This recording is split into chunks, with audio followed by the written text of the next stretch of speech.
말씀입니다. 오늘 이사야 53장 1절에서 6절 말씀을 가지고요.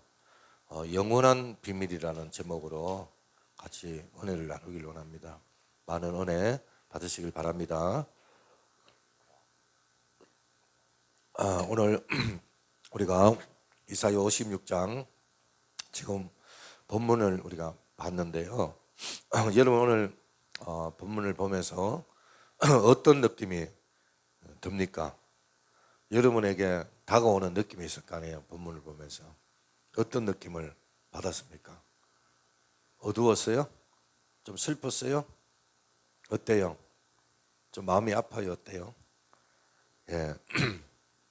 고난은 여러분 왜 오는 걸까요? 우리에게 왜 고난이 올까요? 물론 자신의 잘못으로 인해서 오는 고난이 있고요. 또 하나님께서 우리를 성숙시키기 위해서 고난을 줄 때도 있어요. 그런데 원치 않게 다른 사람 때문에 오는 고난도 있다라는 거예요. 여러분 다른 사람 때문에 고난을 받았다. 한번 생각해 보시고 느낌이 어때요? 기분이 어떨까요? 다른 사람 때문에 내가 고난을 받았다. 여러분 혹시 받아본 적이 있을까요? 다른 사람 때문에 내가 힘들어하고 고난을 겪어본 적이 있습니까? 우리는 별로 받고 싶은 마음이 없을 거예요. 물론 나중에 뭐 좀 이렇게 보람도 있고 좋은 결과도 있을 수가 있지만 그거는 그때 가서 아는 거고, 누구든지 다른 사람을 위해서 대신 고난을 받는다는 거 사실 쉽지 않거든요. 그리고 자원해서 내가 고난을 받겠다, 이거는 힘든 일입니다. 오늘 이사야 53장은 구약 성경 중에 예언의 가장 중심부라고 할 수가 있고 가장 깊고 가장 높은 곳이라고 주의가 칼 대리치는 이야기를 했습니다. 이것은 마치 구약 성서 예언의 지성소에 들어오는 것과 같다. 그것은 그리스도의 고난, 그 후의 영광, 그리고 예언된 거룩한 방이다 라고 말을 했습니다. 자, 우리는 이사야 53장을 통하여 순환을 당하는 예수 그리스도의 모습을 보게 되는데요. 자, 구체적으로 보면은 예수님 이 땅에 그 누구보다도 볼품 없으신 분이라고 이야기를 하고 있습니다. 예수님의 모습에 대해서 이전에 이야기를 하고 있는데 우리 앞에 다 같이 한번 볼까요? 시작. 그는 주 앞에서 자라나기를 연한 순 같고 마른 땅에서 나온 뿌리 같아서 고운 모양도 없고 풍채도 없음저 우리가 보기에 흠모할 만한 아름다운 것이 없도다. 예, 여기 보면은 그는 연한 순 같고 마른 땅에서 나온 줄기 같다라고 말합니다. 이렇게 예수님의 모습을 연한 모습으로 표현하고 있는데요. 지금 봄철이라 한창 연두색 사면의 나무들이 연두색으로 바꾸어 가고 있는데, 그리고 땅에는 연한 순들이 올라오고 있어요. 마른 땅에서 이 새싹들이 돌아나고 있는데 어떻습니까? 이 연한 순은 말 그대로 약하다라는 이야기거든요. 사람들이 자칫 만져도 그냥 툭 떨어지고 쉽게 입이 뭉그러집니다.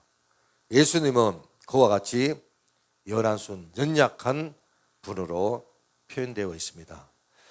예, 그리고 2절 하반절에 보면은 그런 모양도 없고 풍채도 없은즉 우리가 보기에 흠모할 만한 아름다운 것이 없다라고 이렇게 되어 있습니다.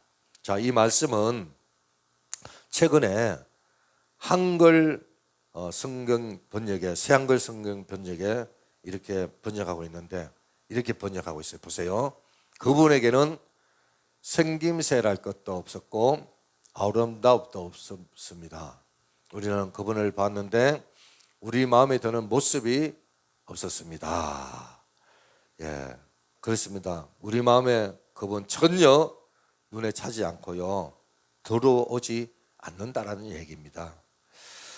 그에게는 매력이라는 것을 전혀 찾아볼 수가 없거든요.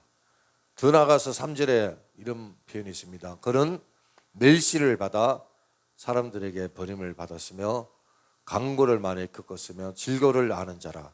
마치 사람들이 그에게서 얼굴을 가리는 것 같이 멸시를 당하였고 우리도 그를 귀히 여기지 아니하였다. 이렇게 이야기하고 있는데, 이어서 새 성경 번역에 보면은 이렇게 나와 있어요. 볼까요? 그분은 얕보이고 버림받았습니다. 사람들한테서 안 아픈 데 없는 사람이자 질병에 익숙한 사람이었습니다.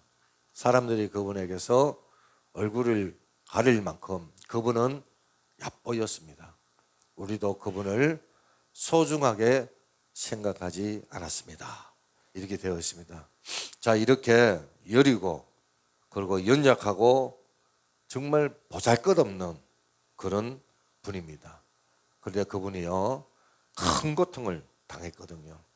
그분이 당한 고통의 내용이 4절과 5절에 나와 있는데, 4절 상반절이 볼까요 한번? 그런 실로 우리의 질고를 지고 우리의 슬픔을 당하였거늘 우리는 생각하기를 그는 징벌을 받아 하나님께 맞으며 고난을 당한다 하였노라.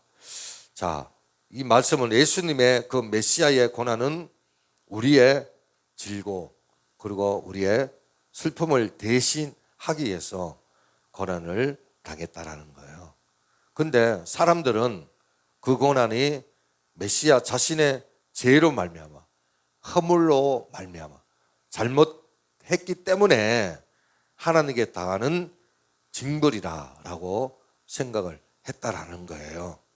자, 예수님이 우리 대신 이렇게 질고를 짊어졌었는데 사람들은 지가 잘못해서 지 잘못 때문에 벌을 받는다라는 거죠. 여기서 우리는 한 가지 평범한 사실을 발견하게 됩니다. 그것은 뭐냐면 예수님은 누구인지 바로 알지 못하면은 반드시 그의 고난의 의미도 바로 알지 못한다라는 거예요. 그러니까 예수님은 자신의 인격만 오해를 받은 것이 아니라 고난도 오해를 받았습니다.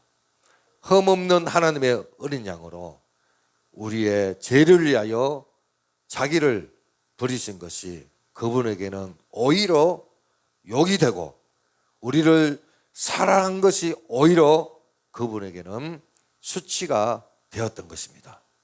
우리를 위하여 그렇게 멸시와 그리고 침뱉음을 받은, 그래서 고난을 당했는데 사람들은 하나님께 맞는다, 자기 죄 때문에 고난을 당한다, 이렇게 생각을 하는 거예요. 자, 이렇게 멸시와 천대를 받은 예수님은 본래 어떤 분입니까? 우리가 지난주에 빌립보서 2장 5절 이하를 말씀을 상고했는데, 그는 하나님과 동등됨을 취할 것으로 여기지 않았다. 그러니까 무슨 말입니까? 하나님이었다는 거예요, 우리 예수님은. 그리고 요한복음에도 보면은 최초의 말씀이 있었다. 이 말은요, 성부 하나님과 같이 창조 사역을 우리 주님께서 함께 했다라는 거 아니겠습니까? 예수님은 하늘 보좌에 계셨던 분입니다. 이사야 6장 말씀처럼 거룩하다 거룩하다 거룩하다 천사들의 찬양을 받으시는 분입니다. 그야말로 영광과 존귀를 세색토록 끊임없이 받기에 합당한 분이거든요. 그런 예수님이 이 땅에 육신의 옷을 입고 오셨다는 거예요. 그리고 그것도 가장 작은 낮은 자로 오셨다는 거예요. 사람들에게 존귀가 아니라 한없이 심뱉음과 멸시와 하찮게 여김을 받은 겁니다. 자, 예수님의 생애를 보면은 그분이요, 태어나실 때부터 아무도 그를 영접하지 않았어요. 그래서 마ኅ관에서 태어났잖아요. 그리고 태어난 날로부터 죽을 때도 온 땅이 어둠이 가득했고 내 영혼을 아버지께 맡깁니다 하면서 탄식하면서 숨을 거뒀거든요. 그러니까 죽는 순간까지도 우리 주님은 끊임없는 도전과 핍박을 받으시고 시련과 환난을 견디면서 그러한 생애를 사셨던 것입니다.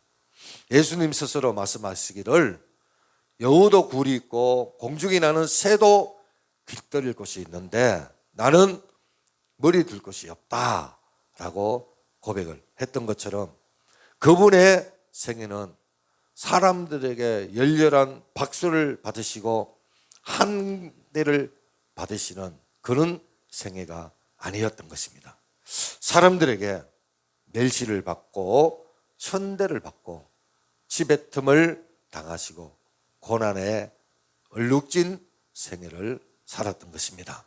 심지어 자신과 3년이나 동거동락했던 제자들로부터 배신을 당하고 은 30에 팔리는 아픔을 겪어야만 했던 것입니다. 그분은 고난은 결코 자신의 죄로 자신의 허물로 당한 고난이 아니었습니다. 우리의 질고와 슬픔을 스스로 짊어진 고난이었던 겁니다. 예수님은 로마 병정에 의해서 못 박히고 허리에 창에 찔리고 마지막 피 한 방울을 아낌없이 다 흘렸습니다. 그렇다면 예수님이 왜 그렇게 멸시와 고난의 자리에 이뤄야 했습니까? 왜 그 같은 고난을 당해야 했습니까? 그것은 무엇보다도 우리의 허물 때문이라고 오늘 5절에 이야기하고 있는데 다 같이 읽어볼까요? 시작. 그가 찔림은 우리의 허물 때문이요. 여기 허물을 원어에서 보면은요 반역이다 그렇게 되어 있는 거예요. 그러니까 그가 찔림은 우리의 반역 때문이라는 거예요. 그렇습니다. 예수님이 찔린 것은 우리의 반역 때문이에요. 우리가 반역하지 않았다면은 메시아는 이 세상에 오셔서 찔리고 상해야 할 이유가 없습니다. 예수님이 낳고 천한 이 세상에 내려올 필요가 전혀 없고 하늘 보좌의 존귀와 영광을 세세토록 받고 계시는 분입니다. 그런데 인생들이 반역을 했습니다. 하나님을 향한 적극적인 반역을 했던 거예요. 이 세상에는 오직 두 가지의 인생이 존재합니다. 하나는 하나님께 순종하는 인생, 또 하나는 하나님께 반역하는 그러한 인생입니다. 예수님은 우리의 반역 때문에 그렇게 찔림을 당했습니다. 또한 예수님이 이렇게 고난 당했던 이유는 우리의 죄악 때문인데요. 5절 중반 볼까요? 다 같이 시작. 그가 상함은 우리의 죄악 때문이라. 예, 여기 상함은 언어에 보면은 부스러 떨린다라는 뜻인데요. 큰 색덩어리를 사이에 뭔가 끼워놓고 압력을 가할 때 어슬리지는 그런 의미입니다. 주님의 몸은 그렇게 어슬러지듯 부서졌다라는 거예요. 그리고 그것은 바로 우리의 죄악 때문이다 그렇게 이야기를 하고 있습니다. 또 5절 하반절에 볼까요? 그가 징계를 받음으로 우리는 평안을 누리고 그가 채찍에 맞으면 우리가 남을 입었다 그랬는데, 자, 여호와께서는 우리의 모든 죄악을 바로 예수님께 담당시켰습니다. 예수님은 우리의 죄악을 담당하셔서 그렇게 상함을 입은 거거든요. 그분의 손바닥에 들어간 대못은 그분의 뼈를 부숴버렸고 발목에 뚫은 그 못선 뼈를 다 깨뜨려 버린 겁니다. 아마 사람들이 돌을 던진 그 돌멩이가 예수님의 또 어느 부분에 망가뜨렸을 것입니다. 자, 이 같은 일은 바로 우리의 죄악인함이라고 이야기를 하고 있습니다. 이 죄악을 언어로 보면은요, 아주 깊은 의미로 사용되는데 내면에 있는 삐뚤어진 죄악을 이야기하고 있습니다. 그러니까 죄의 뿌리를 이야기하는 거예요. 우리는 모두 나름대로 고상한 삶을 살아가길 원합니다. 누구도 죄 가운데 망가지려고 하는 사람이 없을 거예요. 그런데 자신의 마음과는 상관없이 이리저리 무너질 때가 많이 있지 않습니까? 그 이유는 우리 내면에 우리 의지로 되지 않는 깊이 뿌리 박혀 있는, 의지로 되지 않는 정말 어려운 죄의 뿌리가 있기 때문에 그런 건데, 하나님은 이 같은 우리 인생들의 죄 뿌리를 도발하기 위하여 바로 예수 그리스도를 그토록 상하게 했다는 거예요. 그토록 상하게 한 겁니다. 뼈가 으슬려지도록 그렇게 한 거거든요. 그리고 찔림을 당하도록 한 겁니다. 그리고 피를 흘리도록 하신 거거든요. 이 모든 것이 인간의 죄를 도말하시는 하나님의 구원의 방법 때문에 그렇게 하신 거예요. 곧 예수 그리스도를 통한 영원한 대속인 겁니다. 그것은 우리 죄를 대속하시는 것이 우리를 구속하시는 하나님의 유일한 방법이기 때문에 그런 겁니다. 그 외에는 다른 방법이 없어요. 나도 방법이 없고 우리도 방법이 없고 하나님도 하물며 방법이 없는 거예요. 구약 시대에는 한 사람이 죄를 범하면 그 죄의 정도에 따라서 문제를 해결하여 소나 양을 가지고 왔습니다. 경제적으로 여유가 없는 분은 비둘기라도 가지고 와서 그 제물을 들고 제사장에게 나갔지 않습니까? 그러면은 제사장 그 제물 위에 손을 얹고 그 사람의 죄를 다 증가하며 구합니다. 제물에게 다 죄를 증가시키잖아요. 그리고 하나님 앞에서 제물을 쪼개고 자르고 찔러서 피를 뿌립니다. 이때 그 제물을 가지고 가는 사람은 자기 앞에 피를 흘리며 파닥파닥 비참하게 죽어가는 짐승들의 피 범벅 속에서 죄가 얼마나 무서운가, 하나님은 그 죄를 얼마나 무섭게 다루는가를 보게 되고, 그리고 하나님의 심판을 보게 되는 것입니다. 진노의 심판이죠. 그리고 죄는 자신들이 지었는데 그 죄값은 짐승들이 대신 치르고 죽어가는 그 간격을 보면서 대속의 은혜를 경험하게 되는 겁니다. 그리고 궁극적으로 메시아가 오셔서 자기들의 죄를 대속해야 할 필요도 바로 그 현장에서 배우게 되는 거죠. 죄인된 자신의 죄 문제를 도저히 해결할 수 없는 그 죄인된 자기는 도저히 그것을 해결할 수 없는 거예요. 그것을 알게 되는 거거든요. 오직 그가 할 수 있는 것은 제물이 대신 자기를 위해서 죽고 제사장이 자기 죄를 위하여 하나님께 용서를 구하는 모습을 보면서 대속의 은혜를 베푸실 하나님의 은혜만, 하나님의 처분만을 구하는 밖에 없다라는 겁니다. 이것은 범죄한 인간을 대신하여 예수 그리스도를 형벌을 받게 하심으로 말미암아 죄인들을 용서하시는 하나님의 방법인 것입니다. 즉 대속의 은혜인 거죠. 만약 불순종으로 범죄한 우리 인생들을 향하여 쏟아져야 할 진노를 그대로 우리 인생에게, 저에게 감당했다라면 아마 이 세상에는, 온 세상에는 비참한 시신들로 가득 찼을 것입니다. 그러나 하나님은 우리의 죄를 죄로 심판하지 아니하시고 그렇게 죽어 마땅한 우리 인생들을, 죄의 형벌을 그대로 내버려 두지 아니하시고 예수 그리스도를 통하여 담당케 하신 것입니다. 그래서 하나님의 공의를 만족시키고 그 공의를 의지하는 자, 그 예수를 믿는 자마다 모든 죄가 사함을 받는 은혜를 우리에게 주신 줄로 믿습니다. 그래서 본문 6절을 보면 이렇게 말하고 있습니다. 우리 다 같이 한번 볼까요? 시작. 우리는 다 양 같아서 깨끗하여 각기 제 길로 갔거늘 여호와께서는 우리의 모든 죄악을 그에게 담당하셨다. 우리의 죄에 대한 형벌은 피할 수 없는 것인데 그 형벌을 예수님에게 담당시켰다는 거예요. 예수님에게 담당시킴으로 말미암아 하나님의 진노와 심판에서 우리를 구원해 주셨다라는 거예요.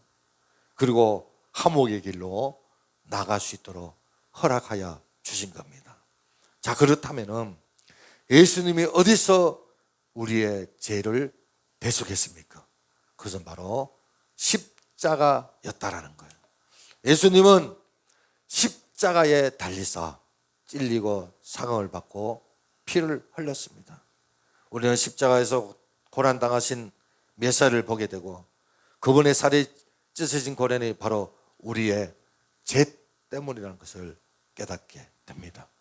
그래서 5절 3방절에 보면은요, 그가 징계를 받음으로 우리는 평화를 누리고 그가 채찍에 맞으면 우리는 나음을 받았도다, 그렇게 얘기하는데 그가 상함은 우리의 죄악 때문인 것을 알게 됩니다. 그렇습니다.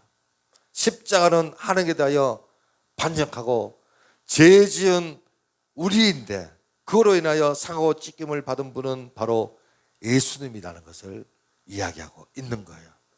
그래서 이 사실을 경험한 사람은, 이 십자가의 대속의 의미를 경험한 사람들은 자신의 구원을 위하여 하나님 앞에 자신이 아무것도 내세울 것이 없고 자랑할 것이 없는 죄인임을 알게 되는 거예요. 그래서 그 대속하신 사랑 때문에 용서를 받은 죄인이라는 것을 깨닫고 주님 앞에 하염없이 감사의 눈물을 흘리게 되는 거거든요. 그래서 이 사람은 오직 하나님만 드러나게 되는 겁니다.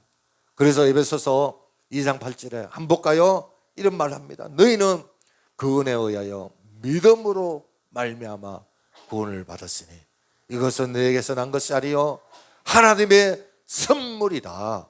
행위에서 난 것이 아니니 이는 누구든지 자랑하지 못하게 함이라. 우리의 구원, 우리의 제사함, 여러분 이 모든 것이 다 주님의 은혜라고 말을 하고 있는 것입니다. 우리가 도덕적으로, 우리가 윤리적으로 우리가 도를 닦고 우리가 착하게 살았기 때문에 우리가 죄를 사함받은 게 아니에요. 구원받은 게 아니에요. 영원한 생명을 얻은 게 아니에요. 하나님의 자녀가 아니단 말이에요. 우리의 노력과 우리 행위와는 상관없이 그분의 대속제물, 피 흘림, 십자가에서 우리를 대신해서 고통당하시고 상하시고 찔리시고 피를 흘리신 그 은혜로 말해요. 대속의 은혜로 말미암아 우리가 구원받은 줄로 믿습니다. 십자가의 대속의 의미를 경험하는 것은 단지 신비의 체험이 아닌 겁니다. 우리는 그 십자가를 통하여 우리의 죄를 대속하신 예수님을 인격적으로 만나고 예수 그리스도의 십자가 주는 대속의 의미에 인격적으로 감화를 받는 겁니다. 십자가를 통한 하나님과 자기 자신을 알고 그 감화가 그리스도의 삶을 살아가는 원동력이 되게 하는 거예요.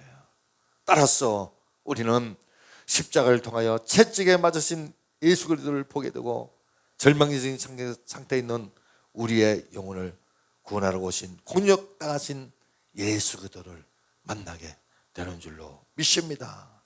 그리고 그 고난으로 말미암아 용서받은 우리 자신, 나 자신을 보게 되는 겁니다. 이것이 바로 십자가를 경험하는 겁니다. 자, 그렇다면은 예수님은 그렇게나 십자가에 찔리시고 상함을 당하시면서 왜 대속을 하셨습니까? 우리는 여기서 하나님과 우리의 죄를 위하여 오신 예수 그리스도의 위대한 사랑을 보게 되는 겁니다. 이 반역한 인생들의 허물을 위하여 죽기까지 고난당하신 그분, 그것은요 다른 거 아니에요. 바로 우리를 향한 사랑 때문입니다. 무조건적인 사랑 때문에 우리를 사랑하셨기에 인간의 죄를 위하여 하나님께 바쳤던 무수한 제물들이 찔려 죽임 당하셨던 것처럼 예수님께서 그렇게 찔려 죽임을 당했던 것입니다. 우리 주님께서 십자가에서 자신의 그 옥체를 깨트려 제물로 드릴 수밖에 없었던 것은 하나님을 향한 우리의 반역의 대가를 치르고 그리고 우리를 용서받게 하기 위함인 것입니다. 그것은 곧 하나님을 떠난 인간을 향한 주님의 아가페적인 사랑 때문에 그런 것입니다. 범죄는 우리가 했는데, 죄는 우리가 지었는데, 우리가 허물이 있는데, 우리가 고난을 받아야 되는데, 그런데 주님께서 대신 우리를 위하여 고난을 당하시고 죽으신 것입니다. 그래서 우리에게 용서가 주어진 것입니다. 이것이 바로 영원한 비밀인 바로 대속의 사랑인 거예요. 그래서 로마서 5장 8절 이런 말을 하고 있습니다. 우리가 아직 죄인 됐을 때에 그리스도께서 우리를 위하여 죽으심으로 하나님께서 우리에 대한 자기 사랑을 확정했다고 이야기를 하고 있습니다. 하나님을 떠난 우리 인간, 죽을 수밖에 없는 우리 인간, 그런데 우리 주님께서 종의 형체로 이 땅에 오셔서 우리의 모든 질고와 슬픔을 대신 짊어지신 겁니다.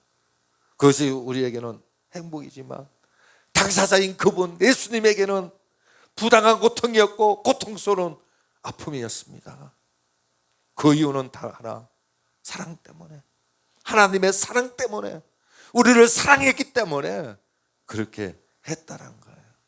자, 그러면 예수님께서 십자가에 그렇게나 상하고 찔림 당하신 그 대속의 결과가 무엇입니까? 그것은 무엇보다도 첫째로 우리는 하나님과의 평화를 누리게 됐다는 거예요. 5절 하반지 볼까요? 시작. 그가 징계를 받음으로 우리는 평화를 누리고. 하나님을 떠난 죄인들은요 평화가 없습니다. 반역을 저지른 인간에게는 오히려 고통밖에 없습니다. 그래서 죄인으로 살아가야 될 숙명밖에 없지 않습니까? 그런데 어땠습니까? 우리 주님께서 징계를 받음으로 우리에게 평화를 주신 줄로 믿습니다. 영원히 하나님과 불화한 채 공간 가운데 살 수밖에 없는 우리 인간에게 우리 주님께서 징계를 받음으로 하나님과의 관계를 회복시켜 주신 줄로 믿습니다. 그래서 내 영혼에 자유함을 주신 거예요. 하나님과의 관계가 불편했던 그 관계를, 공고했던 그 관계를 다 깨뜨려 주신 거예요. 그래서 우리에게 영원히 하나님과 교제할 수 있는 평화, 기쁨을 허락하여 주신 줄로 믿습니다. 여러분, 죄인으로서는 도저히 가까이 할 수 없는 거룩한 하나님을 우리는 만나게 되는 거예요. 우리는 하나님의 자녀가 된 거예요. 할렐루야. 그것은 바로 우리 주님께서 십자가의 공로로 피를 흘림으로 말미암아 우리는 그분의 공로로 우리 하나님 앞에 가까이 가는 길이 열린 줄로 믿으시길 바랍니다. 그래서 우리는 하나님과의 평화를 누리게 됐고요. 두 번째는요, 우리 주님께서 십자가에 찔리고 상함을 당함으로 말미암아 우리는 모든 질병과 치유됐다는, 모든 질병이 치유됐다는 거예요. 5절 볼까요? 그가 채찍에 맞음으로 우리는 나음을 받았도다. 이 이야기는 절망적인 질병으로부터 완전케 됐다는 거예요. 그분은 절망적인 상태에서 고통을 숙명처럼 받아들이며 살아가던 우리 인생들을 고쳐주신 거예요. 당시에 많은 사람들은 우리의 인간의 질병이 하나님께 대한 죄 때문이라고 생각했습니다. 그러나 우리 예수님은 병든 사람들에게 일일이 그 질병이 제 때문이라고 지적을 하지 않고 묻지도 않으냐 하시고 뭐라고 말씀하시는지 아세요? 목자 이런 양과 같다. 그러면 유리 고생한다. 그러면서 영혼을 어루만지시고 그 영혼을 비참한 상태에 있는 그 영혼을 건져주시고 낫게 해주신 줄로 믿습니다. 그리고 그 고통에서 건져주신 분이에요. 낫게 해주신 분이에요. 말씀으로 고쳐주셨습니다. 어루만지며 건져주셨습니다. 할렐루야. 예, 우리 모두는 뭉둥병처럼 정말 허물과 제약으로 말미암아 그 누구의 도움도 받을 수 없는, 기대도 할 수 없는 그런 죄인입니다. 그러나 그러한 절망적인 영혼을 우리 예수님께서는요 십자가상에서 치료해 주신 줄로 믿습니다. 다 이루었다. 이 다 이루었다. 그 말씀이 뭐겠습니까? 우리를 깨끗하게 치료해 주셨다는 거예요. 우리를 위하여 자기 몸을 대속 제물로 바침으로 말미암아 우리를 완전케 깨끗게 하신 줄로 믿습니다. 그가 우리의 반역을 인하여 찔리심으로 우리는 화평을 누리게 되었고 그분이 채찍에 맞음으로 우리는 나음을 입은 줄로 믿으시길 바랍니다. 자, 여기 예수님을 우리에게 보내주셔서 그렇게 우리 대신 찔리고 상하게 하신 그 하나님의 마음이 뭘까요? 왜 그 아들을, 하나밖에 없는 아들을 이 땅에 보내셔서 죄인된 우리를 대신 죽게 하시고 우리를 살리신 하나님의 자녀로 삼으신 그 하나님의 마음이 과연 뭐냐 이 말이에요. 그것은 바로 우리와 하여금 십자가를 바라보며 살아가라는 것입니다. 바로 그것이 주님의 마음이고 하나님의 마음이라는 거예요. 예수님께서 그렇게나 멸시를 당하시고 채찍에 맞고 상함을 당하고 찔림을 당하고 마지막까지 피 한 방울도 아낌없이 우리를 위하여 내어주셨던 그것은 바로 우리에 대한 십자가의 간격이 있으라는 거예요. 십자가를 바라보라는 거예요. 여러분, 내가 누구에게 은혜를 입었으면 어떡합니까? 어떻게 하든지 갚으려고 하지 않습니까? 어떻게 하든지 그 은혜 계속 이어가려고 합니다. 그런데 우리는 그 십자가 은혜를 입었음에도, 그 십자가 은혜를 입었음에도, 그 십자가 은혜를 우리가 알고 있음에도 왜 우리는 주님을 모른 척하고 살고 계시냐고요.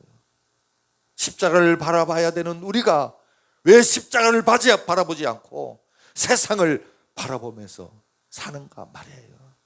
마치 헤어지려고 하는 부부가 마지못해서, 자녀 때문에 마지못해서 사는, 벌써 헤어져야 되는데 정말 자식 때문에 헤어지지 못하고 마지못해 사는 것, 그것처럼 의미 없이 사는 냉랭한 그런 삶처럼 우리 신앙생활이 그렇지가 않냐 이거예요. 왜 냉랭하냐 이거, 왜 의미 없는 신앙생활을 하냐라는 겁니다. 그것은 하나님의 영원한 비밀인 십자가의 진리를 알지 못하기 때문인 거예요. 그 십자가의 진리를 묵상하지 않기 때문에 그런 겁니다. 우리를 위하여 구원해 주신 그 하나님의 대속의 진리와 진리를 통하여 나타난 하나님의 마음을 전수받는 대신에 자기 중심적인 사고방식을 통해서 신앙생활을 하는 거, 그거 아닙니까? 이제는 아닙니다, 여러분. 정말 아닙니다. 하나님께서는 이제 우리 한 사람 한 사람으로 하여금 그러한 모습을 버리고 오직 십자가만을 바라보고 살아가길 원하는 줄로 믿습니다. 예수님 안에 거하면서 살아가길 원하는 줄로 믿습니다. 우리가 십자가를 바라고 십자가를 바라볼 때마다 우리는 죄 가운데 더 이상 헤맬 수가 없는 거예요. 하나님과 반역했던 예상한 모습, 이제는 이제 그렇게 살아서는 안 되는 거예요. 그래서 십자가를 바라보는 사람은 절망과 같은 상황 속에서도 일어나는 거예요. 힘을 얻는 거예요. 주님 때문에 사는 겁니다. 저는 십자가를 기억하며 힘들 때마다, 공부할 때마다 그 십자가 속에 내 자신을 집어넣습니다. 그럴 때마다 저는 깔아졌던 제 영혼이 다시 살아나는 경험을 합니다. 그 십자가를 통하여 숱한 기적을 경험하게 되는 겁니다. 내 자신의 십자가를 깊이, 아주 뼛속 깊이 경험했기 때문에 바로 그 내면에서 우러나오는 자기 고백이 있는 것입니다. 오늘 우리도 십자가를 바라보면서 십자가의 진리를 묵상하면서 제약을 이길 수 있고 어떤 상황 가운데서도 일어설 수 있는 줄로 믿습니다. 이것이 바로 십자가의 능력이요 십자가의 영원한 비밀인 것입니다.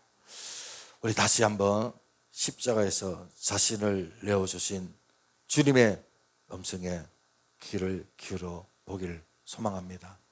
우리 다 같이 한번 소리내서 한번 크게 한번 외쳐봅시다. 시작. 그가 찔림은 우리의 허물 때문이요 그가 상함은 우리의 죄악 때문이라. 그가 징계를 받음으로 우리는 평화를 누리고 그가 채찍에 맞음으로 우리는 나음을 받았도다. 할렐루야. 예, 우리 찬양하겠습니다. 우리 바로 찬양 부르고 순찬식을 하겠습니다.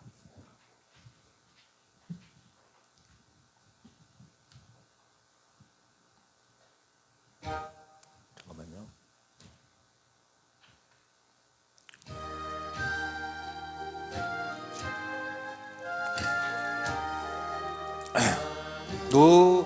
누험도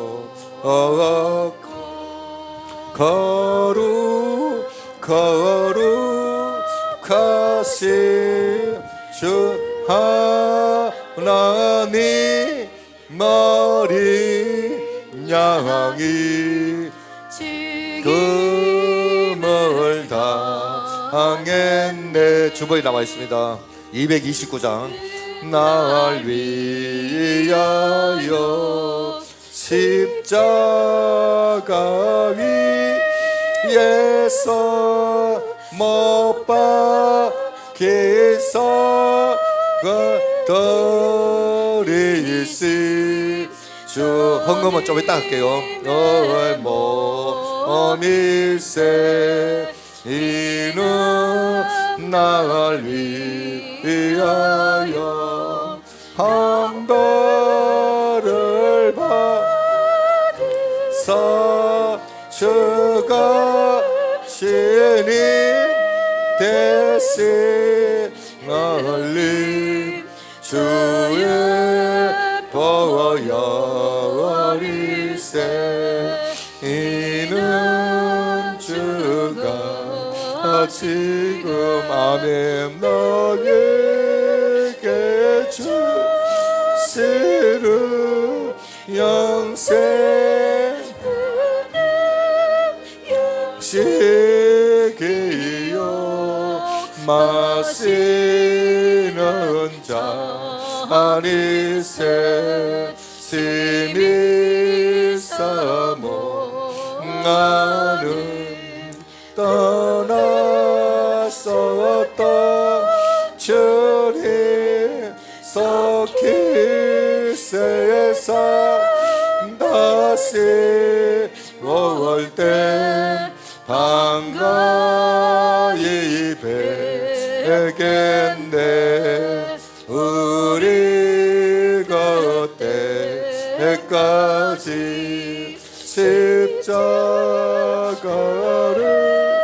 지고 우리 자비 가을에 널리 참파.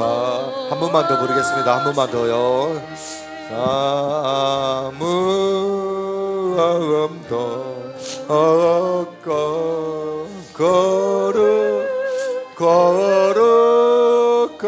거룩하신 주 하나님 머린 양이 죽임을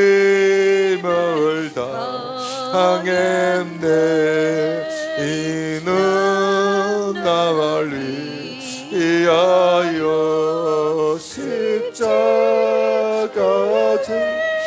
위에서 못 박혀 깨끗이